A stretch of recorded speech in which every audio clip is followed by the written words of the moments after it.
कसं असतं ना, दोन माणसं एकत्र येतात, तेव्हा एक वेगळंच जग तयार होतं.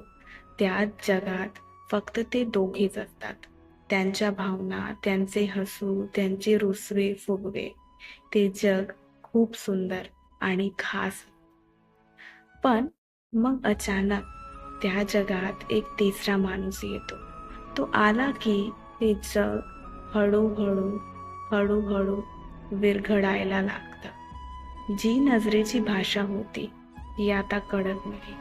एकमेकांच्या हात हातात घेतल्यावर जी सुरक्षितता वाटायची ती हरवून जाते. मनात सारखे प्रश्न यायला लागतात. खरंच आपलं नातं राहिलंय का? मी आता एकटा किंवा एकटी तर नाही ना? बोलणं कमी होतं आणि जे काही बोललं जातं ते पण रिकामं वाटतं. हसू ओठांवर येतं, पण डोळ्यात पाणी असतं.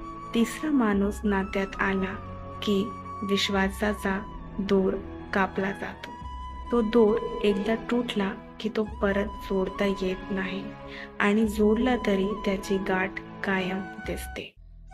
नात्यातलं प्रेम, आपुलकी, सन्मान सगळं काही धूसर होतं. शेवटी फक्त गैरसमज आणि दुरी उरते.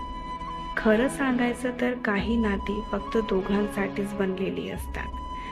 त्यात तिसरा आला की त्या नात्याची जादू संपते आणि मग ते नातं फक्त ओझं होऊन जातं. ते ओझं घेऊन जगण्यापेक्षा कधी कधी ते सोडून देतं हेच जास्त चांगल्यासाठी असतं. कारण काही गोष्टी पूर्ण झाल्या तरी सुंदर वाटतात, पण तिसऱ्यांमुळे त्या अपूर्ण राहून फक्त वेदना देतात. आणि ही एकदम खरी गोष्ट आहे. माझं एक्सपिरियन्स असं म्हणतं की तिसरं आलं ना की एकदम म्हणजे आपलं जीवन गेल्यासारखं वाटतं, विरघळायला लागतं.